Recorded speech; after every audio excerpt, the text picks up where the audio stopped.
এক ছিল গা, নাম কালিকাপুর। সেই গায়ে বাস করত রামু নামে এক কৃষক। রামু ছিল সোজা সরল মানুষ।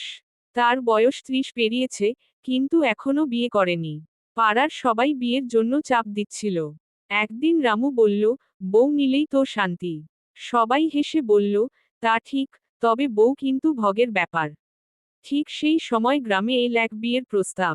মেয়ে শহরের, নাম কুন্তলা। সুন্দরী, গুণবতী, আর চোখে মুখে বুদ্ধির ঝলক।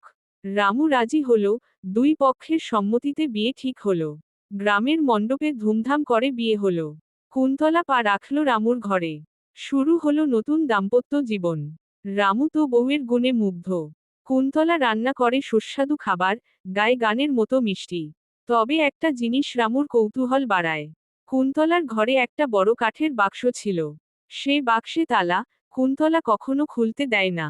রামু একদিন জিজ্ঞেস করল, ওটা কি? কুন্তলা হেসে বলল, ওটা আমার গোপন সুখের বাক্স। রামু তো অবাক, ভাবল কি থাকতে পারে সেখানে। কুন্তলা বলল, তুমি যদি ভালো স্বামী হও, একদিন আমিই দেখাবো।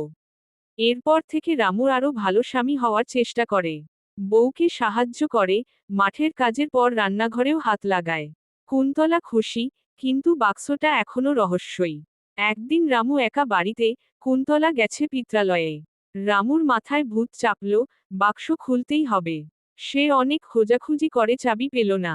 শেষে সে ভাবল, তালা ভেঙে দেখবে। কিন্তু তালা এমন শক্ত, হাতুড়ি দিয়েও না ভাঙে। সেই মুহূর্তেই কুন্তলা ফিরে এল। রামু ভ্যাবাচ্যাকা খেয়ে গেল। কুন্তলা দেখেই বুঝল, রামু কি করেছে। সে হাসল, তোমাকে আজই দেখাতে হবে বুঝি। রামু লজ্জা পেয়ে মাথা নিচু করল। কুন্তলা চাবি বের করল কোমরের নিচের আঁচলে থেকে।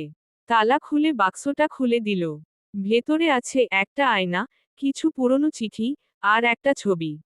রামু অবাক, এ তো কিসের সুখ। কুন্তলা বলল, এই চিঠিগুলো আমার বাবার, মা মারা যাওয়ার পরে উনি আমাকে বড় করেছেন। এই ছবিটা আমার ছোটবেলার, আমাকে মনে করিয়ে দেয় কে আমি। আর এই আয়নায় আমি প্রতিদিন নিজেকে দেখি, যাতে নিজের শিকড় ভুলে না যাই। রামু কিছুক্ষণ চুপ করে রইল। তারপর বলল, তুমি তো আমায় একেবারে নতুনভাবে ভাবতে শিখালে। কুন্তলা হেসে বলল, তুমি ভালো স্বামী বলেই দেখালাম।